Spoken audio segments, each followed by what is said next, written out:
그래서 14절까지 말씀입니다. 전도서 3장 1절에서 14절까지 말씀을 성경을 펴시고 함께 보셨으면 좋겠는데 교독하셨으면 좋겠습니다. 제가 먼저 하고 여러분이 그 다음에 하고 이렇게 교독하시겠습니다. 범사에 기한이 있고 천하 만사가 다 때가 있나니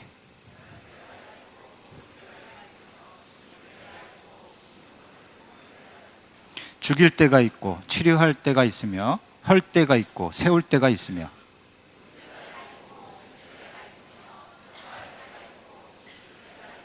돌을 던져버릴 때가 있고 돌을 거둘 때가 있으며 안을 때가 있고 안는 일을 멀리 할 때가 있으며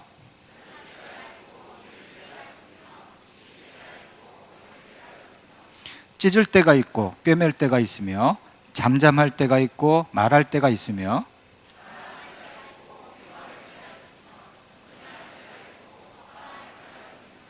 일하는 자가 그의 수고로 말미암아 무슨 이익이 있으랴.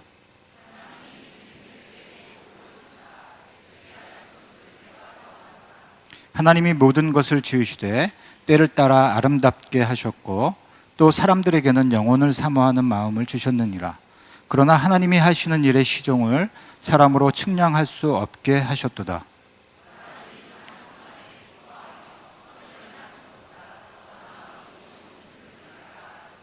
사람마다 먹고 마시는 것과 수고함으로 낙을 누리는 그것이 하나님의 선물인 줄도 또한 알았도다.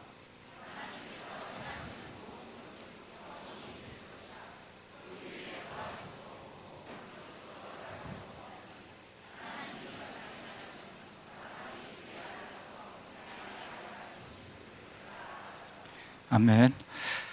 네. 오늘 여러분과 이제 전도서 3장을 가지고 함께 말씀을 생각해 보려고 합니다. 전도서에는 여러분들이 잘 아는 구절이 있지요. 그게 이제 전도서 1장 2절인데 헛되고 헛되며 헛되고 헛되니 모든 것이 헛되도다. 다 아시는 구절이죠? 네. 전도서에서는 이렇게 헛됨 이 말이 많이 등장합니다. 총 38번 등장한다고 하는데요. 이 헛됨을 히브리어로는 헤벨을 이렇게 읽습니다. 헤벨. 본래 바람, 옅은 안개라는 뜻을 가지고 있습니다.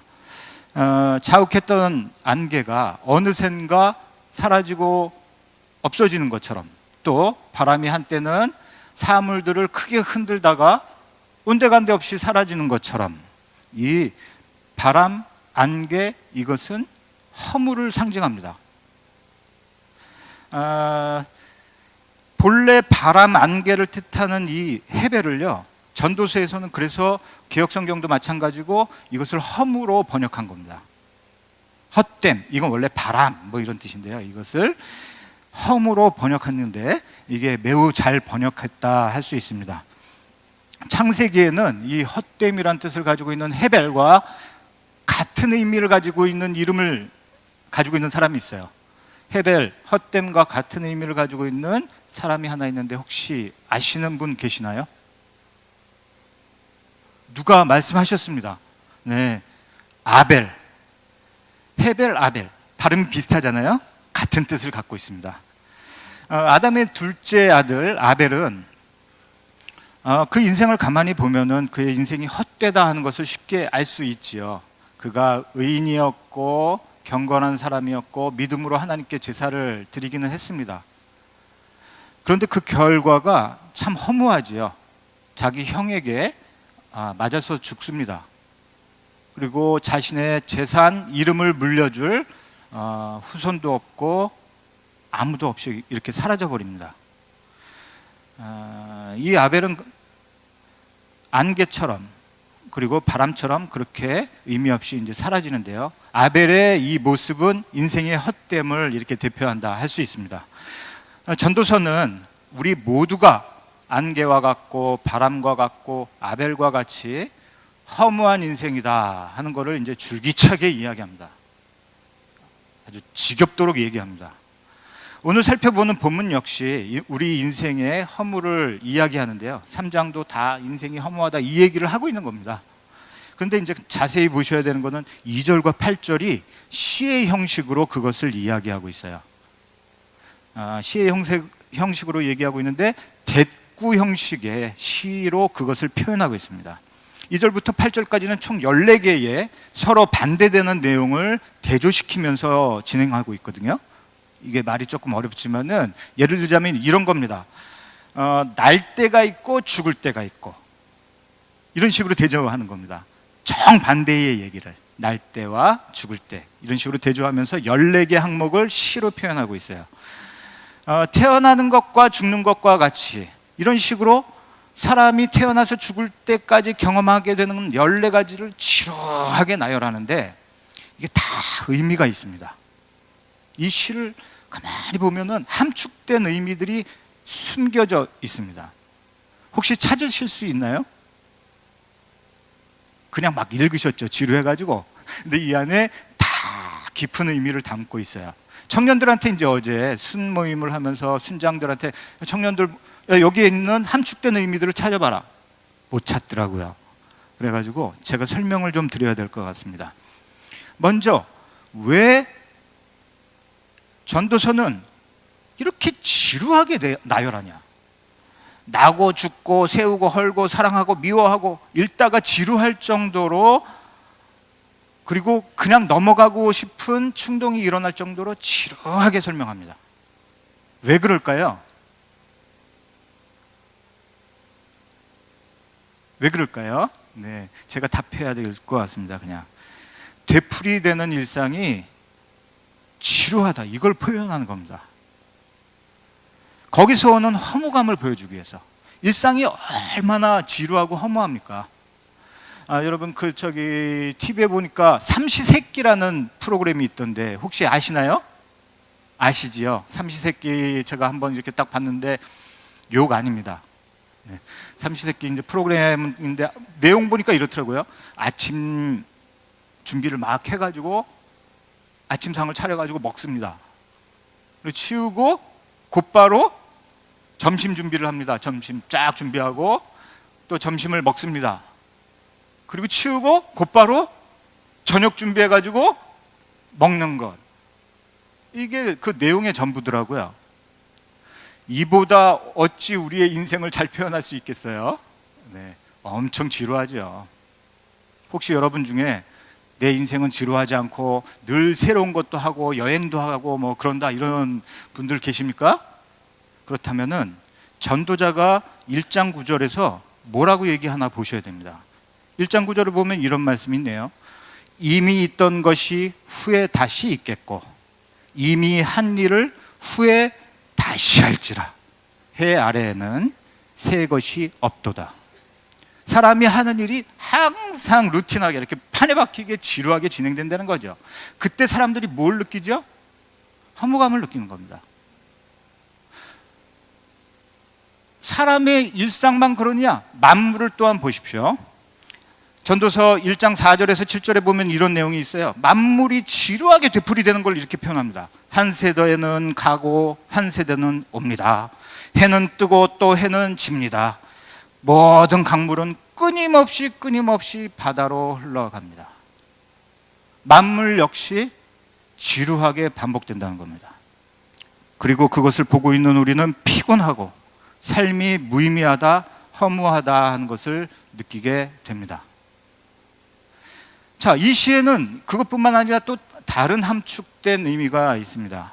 뭐냐면 우리가 이 일상 가운데서 또 무엇인가를 막 추구하고 쌓고 하는 이 모든 것이 사실 추구하는 것들이 가치가 없다 하는 것을 표현해 주고 있어요, 시 안에. 특히나 5절을 보면 아주 난해한 표현이 있어요. 5절 다시 한번 한 목소리를 읽어볼까요? 읽겠습니다. 시작. 돌을 던져 버릴 때가 있고 돌을 거둘 때가 있으며. 여기까지만 보겠습니다.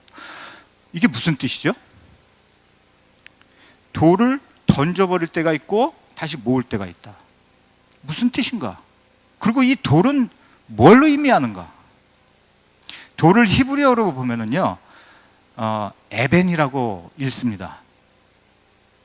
여러분 다 아시는 단어가 있죠? 에벤에셀. 그때 앞에 에벤이 돌이라는 의미입니다.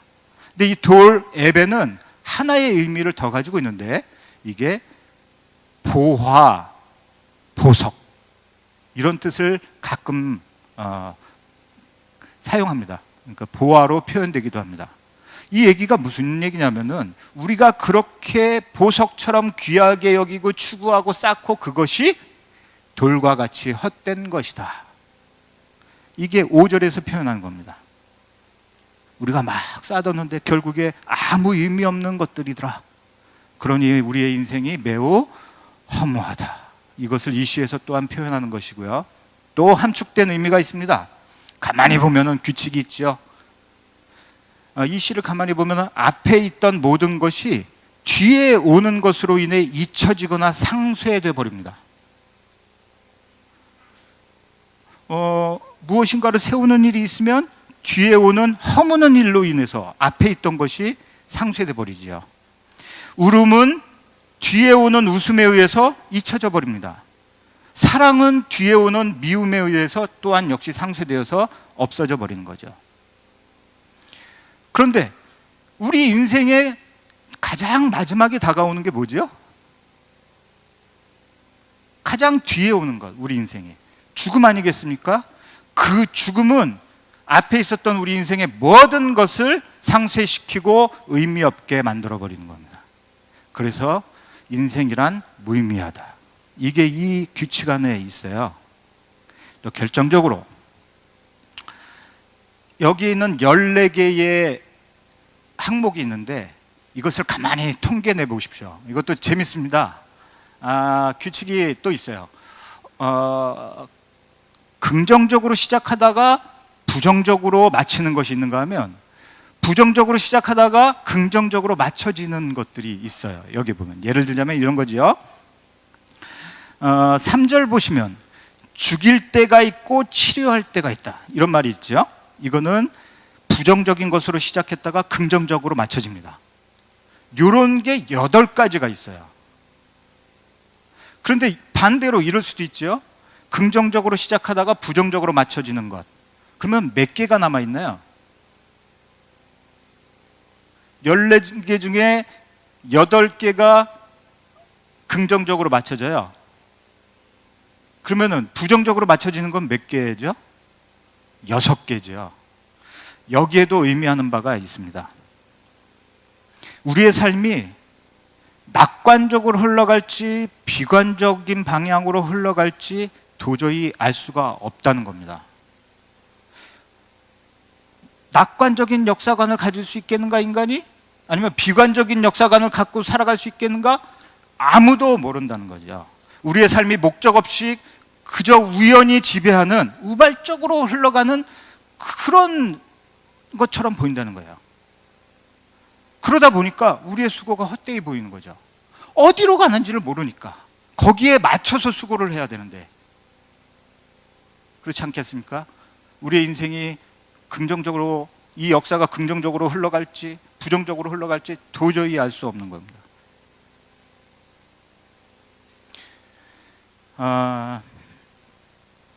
여러분, 지금 이제 시국이 매우 어수선하지 않습니까? 대통령이 이제 탄핵 절차를 밟게 됐습니다. 이후에 이제 다른 지도자가 서서 이걸 안정시키고 경제도 다시 안정시키고 우리 국가가 다시 강성하게 설 수 있겠습니까? 여러분이 예배 드리셨는데 예배 드리고 나가셨을 때 삶이 어려우셨던 분들이 삶이 완전히 좋아질 수 있겠습니까? 모르는 게 정답입니다. 모르는 게 정답입니다. 그걸 누가 알겠습니까? 우리 세상이 더 나아질지 더 악화될지는 우리는 도저히 알 수가 없는 겁니다. 미래가 어디를 향해 나가는지 예측할 수 없는 겁니다. 어떤 일정한 목표를 향해 달려간다면 거기에 맞춰서 살 텐데 이렇게 저렇게 목적 없이 가는 것 같으니까 우리의 수고가 헛되게 보이는 겁니다. 그래서 11절에 보면 이렇게 말하는 거죠. 하나님이 하시는 일의 시종을 사람으로 측량할 수 없게 하셨다. 이게 굉장히 중요합니다. 우리는 교회가 너무 엉터리로 가르치는 것 아닌가, 그런 생각이 간혹 들어요. 이런 하나님의 신비 앞에서요, 이렇게 외친다고요. 여러분, 다 잘 될 것입니다. 믿으십니까?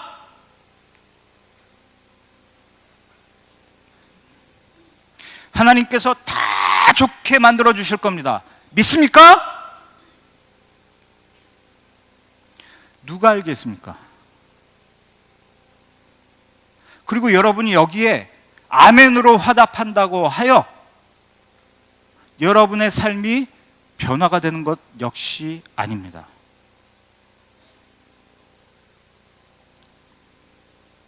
제가 이런 모습을 볼 때에 좋게 표현하면 신앙과 소망을 담은 몸부림이라 이렇게 보입니다. 그리고 그럴 때가 있어야 되겠죠, 가르침에. 그런데 나쁘게 표현하면은 이거 막연한 낙관론입니다. 그리고 더욱이 하나님의 경륜과 신비를 이해하지 못한 데서 나오는 것입니다. 오늘 본문 14절에 그 얘기 있지 않습니까? 하나님께서 행하시는 모든 것은 영원히 있을 것이라. 그 위에 더할 수도 없고 그것에 덜할 수도 없다. 아멘으로 화답한다고 하여 하나님께서 정하신 것을 바꿀 수 있겠는가? 안 된다는 얘기겠죠. 이런 가벼움, 경륜을 이해하지 못한 것, 하나님의 신비를 이해하지 못한 데에서 나오는 이 가르침들이 사람들로 하여금 본능적으로 교회가 가볍다 하는 것을 느끼게 만드는 겁니다. 그리고 등지고 나간다는 사실을 아셔야 됩니다.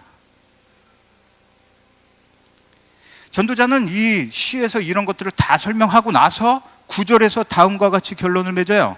뭐라고 하냐면요, 일하는 자가 그의 수고로 말미암아 무슨 이익이 있겠느냐. 자, 이런 수고, 인생의 수고들을 다 했다. 무슨 이익이 있겠느냐? 답은 뭘까요?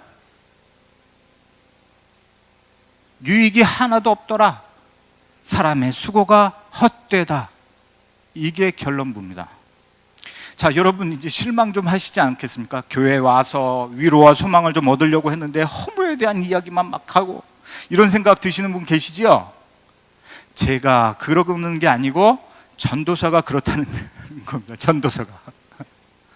근데 더 심각한 거는, 이 생각을 한번 해보시죠. 전도서는 왜 이렇게 허무로 사람들을 몰아가는가 말이죠. 왜 그럴 거야, 전도서가? 왜냐하면요, 헛되지 않은 것에 소망을 두고자 하는 사람은 먼저 헛된 것에 절망해야만 하기 때문에 그렇습니다. 헛되지 않은 영원한 것을 얻기 위해서는 헛된 것에 절망해야만 됩니다. 먼저는. 그렇기 때문에 몰아붙이고 있는 겁니다. 전도서는 소망을 위해서 절망을 이야기하는 겁니다. 거기다 하나님께서 사람들로 하여금 세상의 헛됨을 느끼도록 적극적으로 일하신다, 이렇게 표현되어 있어요. 전도서에 10절 한번 보시면, 한 목소리 읽어볼까요? 네, 10절 읽어보십시오. 읽겠습니다. 시작. 하나님이 인생들에게 노고를 주사 애쓰게 하신 것을 내가 보았다. 이 노고가 뭐냐면 짐입니다. 짐. 앞에서 나왔던 것. 태어나서 죽고, 모았다가 던졌다가 사랑했다가 미워했다가, 이런 고달픈 인생을 노고라고 표현한 겁니다. 이걸 하나님께서 주셨다는 겁니다, 인생들에게. 또한 이 노고는 다른 의미를 가질 수 있는데, 이런 수고, 헛된 수고를 막 하면서 지게 되는 허무감과 절망감을 표현한 것이기도 합니다. 그러니까 하나님께서는 이렇게 하시는 거죠. 인생들에게 헛된 수고를 계속하도록 적극적으로 만드시는 거예요. 그리고 그 안에서 야, 인생 참 헛되다, 이것을 느끼게끔 계속 몰아가신다는 겁니다. 그것을 이제 18절에서 잘 설명해 주시는데, 18절 한번, 자막에 나와 있습니다. 한 목소리로 읽겠습니다. 시작. 내가 내 마음속으로 이르기를 인생들의 일에 대하여 하나님이 그들을 시험하리니 그들이 자기가 짐승과 다름이 없는 줄을 깨닫게 하려 하심이라. 이런 노고와 수고를 계속 하나님께서 적극적으로 주시는 이유가 여기에 설명되어 있어요. 하반절에. 왜냐? 사람들로 하여금 내가 짐승과 별로 다를 바가 없구나를 깨닫게 하기 위해서 그렇다는 겁니다.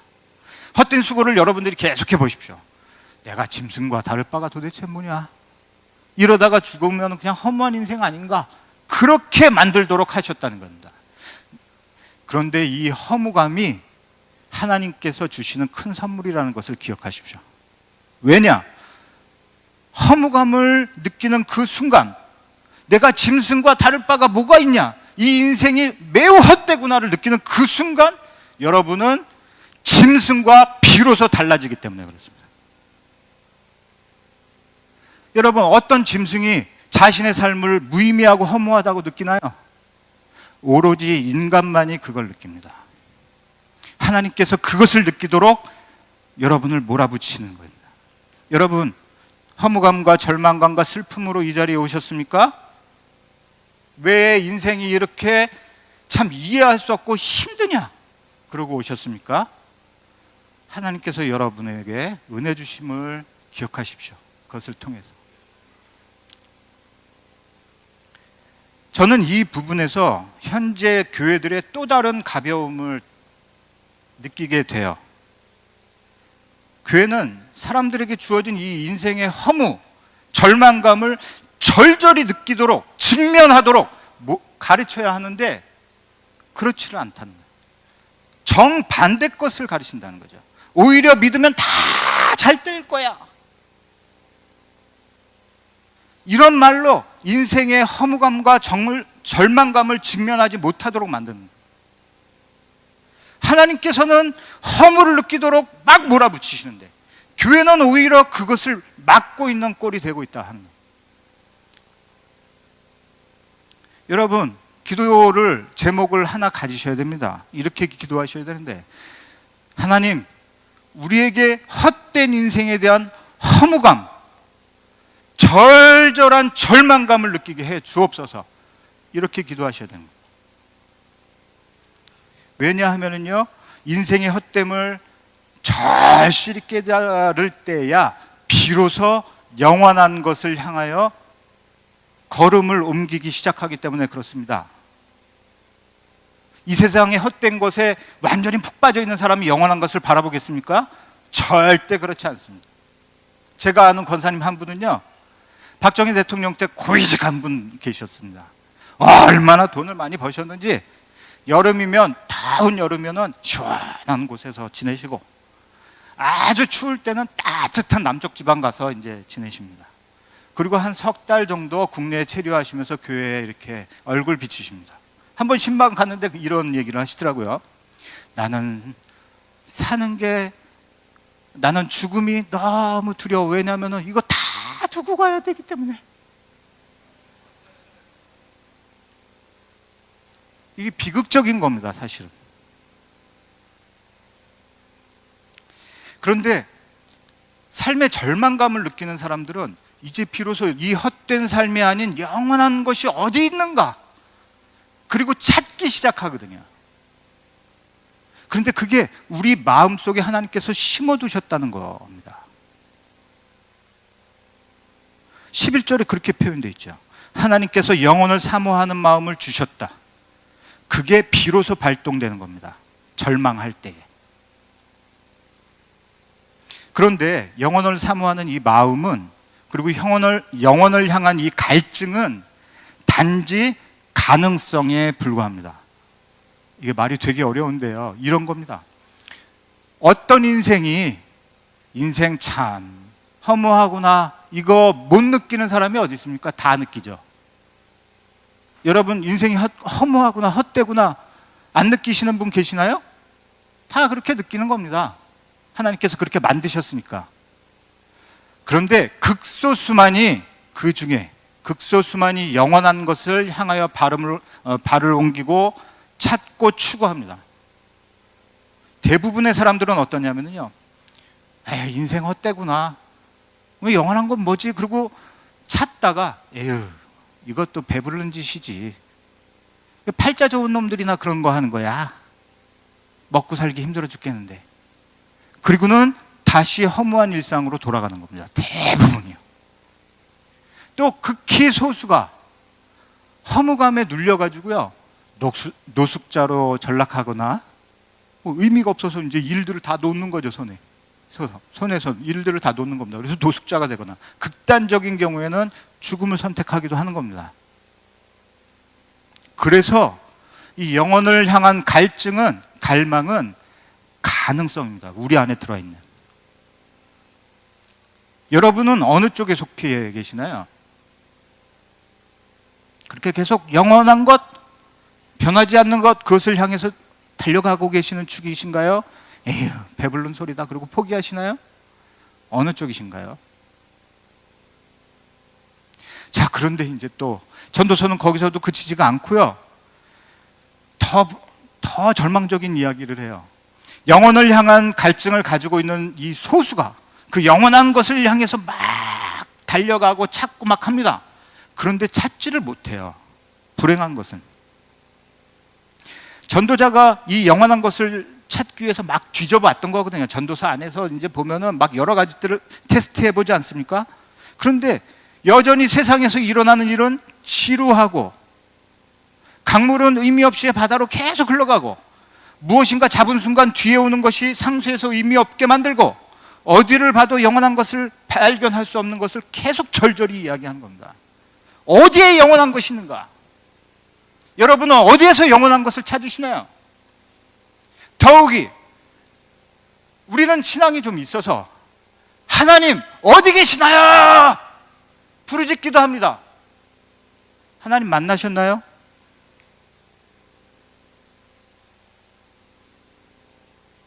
저 26년 동안, 믿음 가진 26년 동안 이 기도가 매번 가장 중요한 기도였습니다. 하나님 어디 계시나요? 아무리 외쳐도 하나님을 만날 수가 없습니다.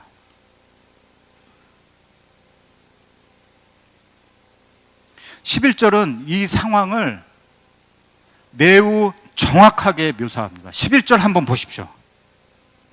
한 목소리 한번 읽어볼까요? 읽겠습니다. 시작. 영원.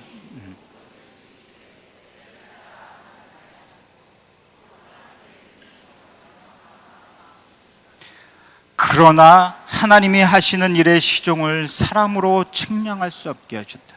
하나님이 하시는 일, 그 영원함을 볼 수 없도록 하셨다. 이렇게 됩니다. 왜 하나님, 영원하신 그분, 그리고 영원하신 것을 찾지 못하는가? 두 가지 이유가 있는 것 같아요. 첫째는 우리가 본래 유한한 존재 아닙니까? 유한한 존재는 무한한 존재를 알 수가 없어요. 본래. 말이 어려운가요? 유한한 인간이 무한한 하나님을 헤아려 알 수 없는 한계가 있다고요. 찾을래야 찾을 수가 없는 겁니다, 본래. 그뿐만 아니라 11절에서는 이렇게 얘기하시는 거죠. 하나님께서 의도적으로 감추고 계시기 때문에 볼 수가 없다. 여러분의 정성이 부족하거나 믿음이 부족해서 영원한 것, 하나님을 못 찾는 것이 아닙니다. 하나님께서 의도적으로 숨으시고 계시고 감추고 계시기 때문에 여러분이 만날 수가 없는 겁니다. 이거를 가리켜서 사람들은 감추어진 하나님이라 불러왔습니다. 이때에 사람들은 영원한 것을 계속 추구하면서 영원한 것을 찾을 수가 없기 때문에 영적인 절망감에 빠지게 되는 겁니다. 여러분은 그런 절망감을 느껴보신 적이 없나요? 진지하게 영원한 것을 구해본 적이 없으신 것일 수도 있습니다. 그런데 이제부터 소망의 빛이 막 보여요. 11절 다음에 나오는 12절, 13절부터 보면은 뭔가 놀라운 변화가 막 일어나요. 11절에서는 막 절망하던, 하나님이 하시는 시종을 알 수가 없다 그러던 전도자가 12절, 13절 넘어가면 이제는 먹고 마시는 것과 수고함으로 낙을 누리는 것이 하나님의 선물이라. 그리고 갑자기 기쁨과 환희로 바뀌는 것을 발견할 수 있습니다. 무엇인가를 찾은 겁니다. 11절에서는 절망하다가 12절, 13절에서는 환희로 바뀌어지는 어떤 변화가 팍 일어나요. 영적인 무엇인가를 만난 겁니다. 많은 사람들이 이 구절을 읽으면서 12절, 13절을 보면서 이런 식으로 해석을 해요. 뭐냐면은 세상의 모든 것이 다 헛되구나. 영원한 것을 찾아봐도 찾을 수가 없구나. 그러니 그냥 먹고 마시고 그냥 즐기자. 오늘을 즐기자. 이런 식으로 12절, 13절을 해석하기도 합니다. 그런데 그렇지가 않아요. 이거는 카르페 디엠 뭐 이런 얘기를 하려고 하는 게 아닙니다. 이런 식으로 자포자기하고 쾌락주의에 빠졌다는 뜻이 12절, 13절이 아닙니다. 여기서는 영적인 어떤 것을 발견한 겁니다. 왜냐하면은 전도서에서는 앞에서 먹고 마시고 수고하는 모든 것이 헛되다고 이미 선언했었거든요. 근데 갑자기 12절, 13절에 와서는 먹고 마시고 수고하는 것이 하나님의 선물, 하나님의 은사다 이렇게 얘기하는 겁니다. 영원한 것을 발견했다는 얘기입니다. 그렇게도 찾던 영원한 것, 하나님의 하시는 일의 시종을 찾은 거거든요. 그러면은 11절에서 12절, 13절로 넘어갈 때 도대체 뭘 발견했길래 전도자가 영원한 것을 어디서 어떻게 발견했는가? 말씀이 매우 어려워서 제가 어제도 계속 하나님께 기도했었는데요. 너무 내용이 어렵습니다. 깨달을 수 있는 지혜를 하나님 주십시오. 자, 어떻게 이 헛된 인생에서 정말 참다운 의미를 찾아낼 수 있는가? 전도자가 11절에서 12절로 넘어가면서 그 변화가 확 일어난 거예요.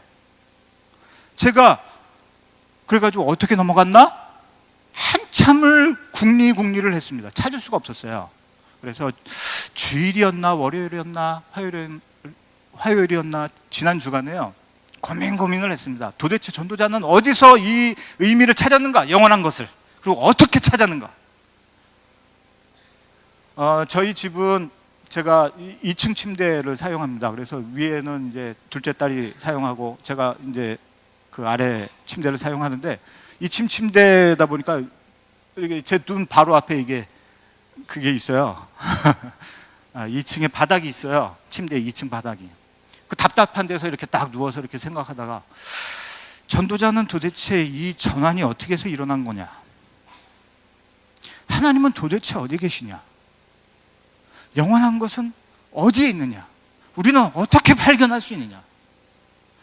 이 모든 것이 다 하나님께서 감추고 계시는구나. 여기서 하나님께서 적극적으로 영원한 것을 가리고 감추신다고 하셨는데 도대체 어떻게 발견할 것이냐? 하나님께서 가리신 것을. 그런데 갑자기 어떤 깨달음이 있었습니다. 깨달음 그러니까 너무 거창한데 느낀 것이 있었어요. 바로 그 감추시는 바로 그 자리에 주님이 계신다는 사실을 알았어요. 이게 무슨 뜻이냐면요, 하나님께서 영원한 것을 감추셨다고 했잖아요. 그러면 이 상상을 해보십시오. 여러분의 눈을 하나님께서 손을 들어서 이렇게 가리고 계셔요. 그리고 그 앞에는 영원한 신비, 하나님의 영원한 것이 이렇게 펼쳐져 있습니다. 근데 하나님께서 눈을 이렇게 가리고 계셔요.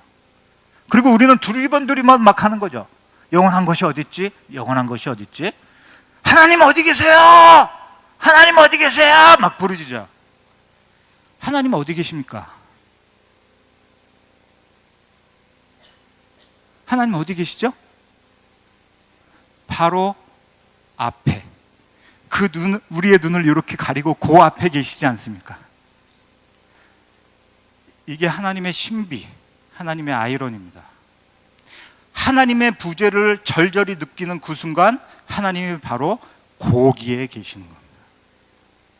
제가 이거를 딱 깨닫는 순간에요, 그냥 앉아 있을 수가 없더라고요. 그래가지고 밖으로 막 뛰쳐나갔습니다. 막 뛰쳐나가가지고 찾았다! 그러고는 밤하늘을 이렇게 보는데 어두운 밤이 쫙 펼쳐져 있었고 별들이 초롱초롱 이렇게 빛나고 있었어요. 달이 이렇게 떠 있었고요. 저는 그때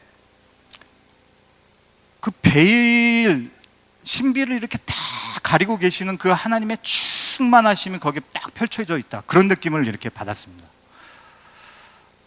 근데 이게 저만의 경험이 아니라는 것을 깨닫게 됐어요. 여러분 그 베토벤의 교향곡 그 합창이 있지 않습니까? 합창 있지요. 4악장에 보면은 그게 제목이 뭐죠? 환희. 거기에 보면은 이런 가사가 있어요.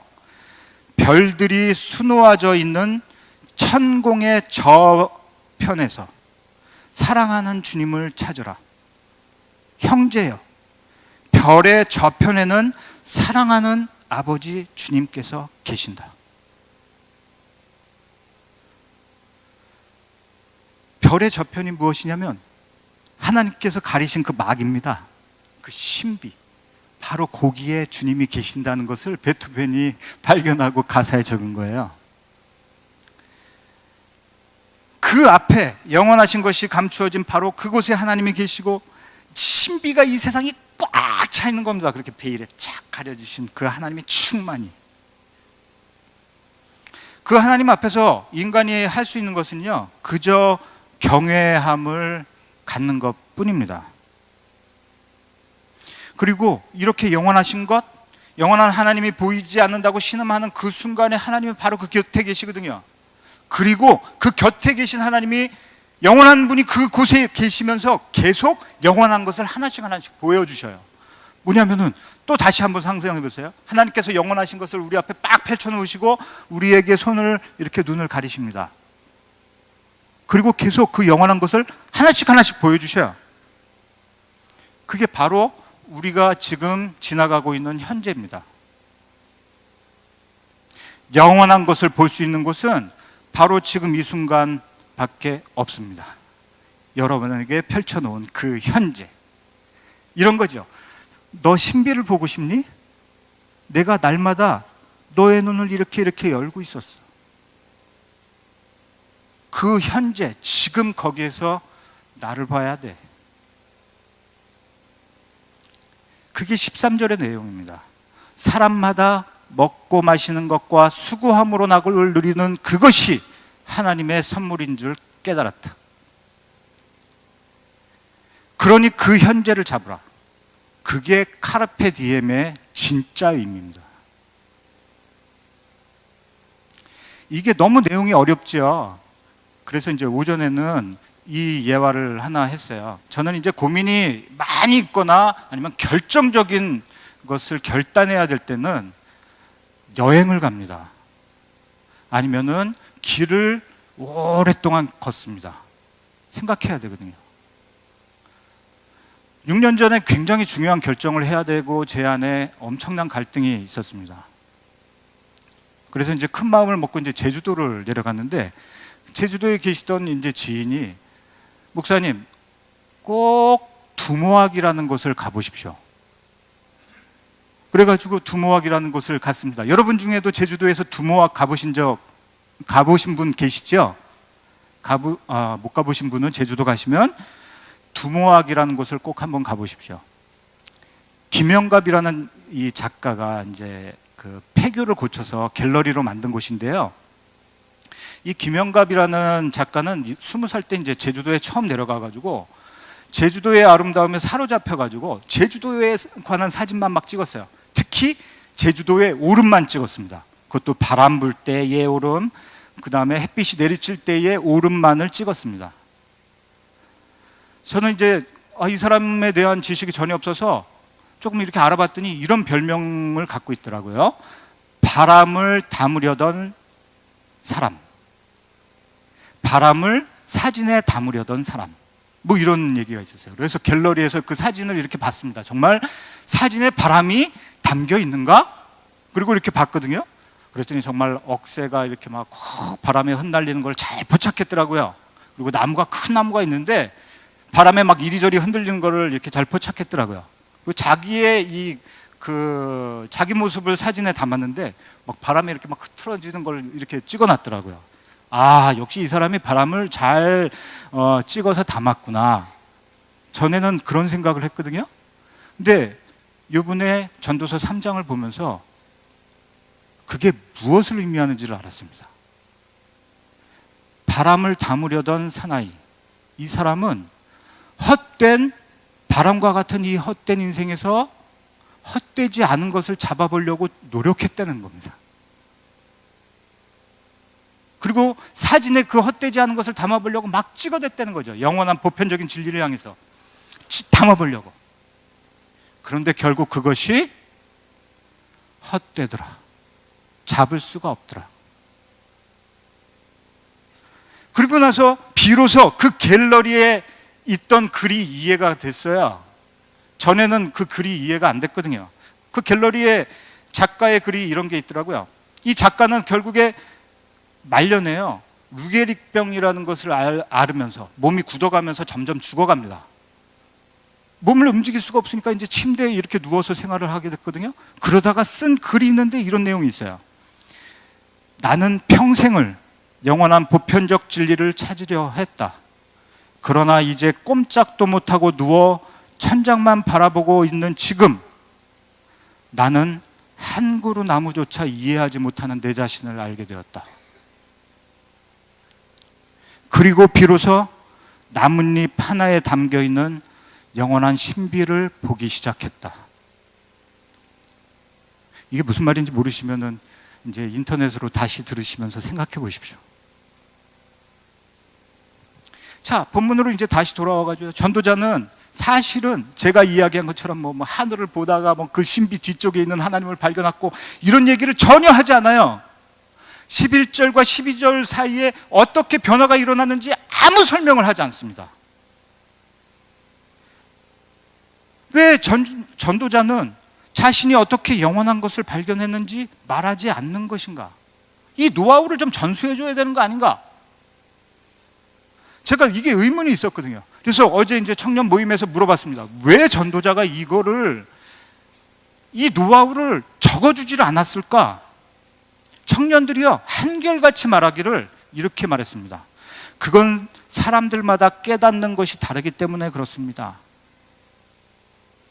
만약에 이 비법, 자기가 그 유한한 것에서, 헛된 것 가운데서 영원한 것을 발견했던 것을 여기에 기록했다면 누구나 그 방식을 쫓아서 그게 비결이거니, 그리고 그것만 추구했을 것이라, 이 얘기입니다. 그런데 하나님은 그렇게 역사하시지 않습니다. 모든 사람에게 그 사람 개인이 알아들을 수 있는 가장 적절한 방식으로 영혼을 보이시는 거거든요.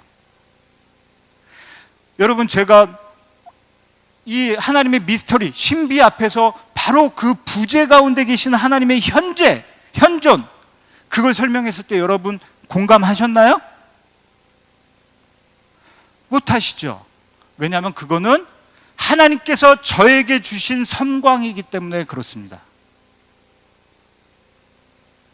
여러분 시편 73편 읽어보셨을 텐데, 아삽이 사회의 그 헛된 그리고 부조리 가운데서 신음하면서 내가 이 신앙이 무슨 의미가 있겠는가 좌절하고 성전을 올라가는 중에 갑자기 어떤 깨달음을 얻습니다. 영원한 것에 대한. 어떻게 해서 얻었죠? 아삽이 성전의 상징물 가운데서 그것을 발견합니다. 아삽은 성전의 상징물을 통해서 그 영혼을 발견하는가 하면, 저 같은 경우에는 하나님의 부재 가운데서 발견할 수 있습니다. 어떤 사람은 나뭇잎을 보다 발견할 수도 있지요. 그런 식으로 하나님께서는 여러분의 가장 적합한 방식으로 여러분에게 그 영혼을 드러내시는 겁니다. 자, 그렇다면은 여러분, 우리는 무엇을 해야지요? 첫째로 인생이 헛되다는 것을 절절히 느끼셔야 됩니다. 그러기 위해서는 인생이 헛되다는 것을 테스트해 보셔야 되겠죠. 아무것도 안 하는 인생이 그 삶 가운데서 의미를 찾아낼 수 있을까요?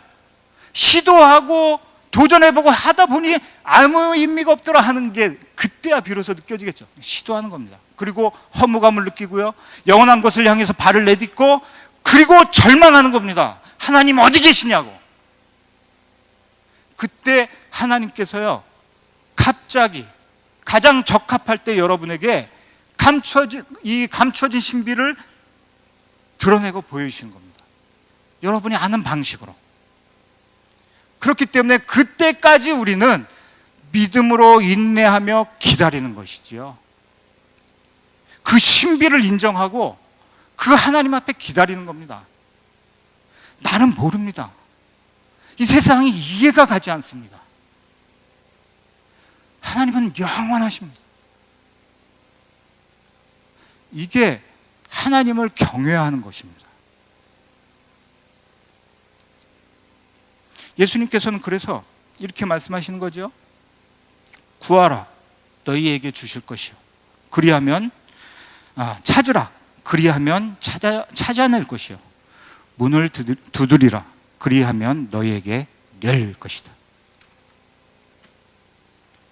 그 영원한 것이 오늘 여러분의 현재 앞에 펼쳐져 있다는 것을 보시고 그것을 절절히 느낄 수 있도록 하나님, 저에게 눈을 열어주옵소서 기도하셔야만 합니다. 기도하겠습니다.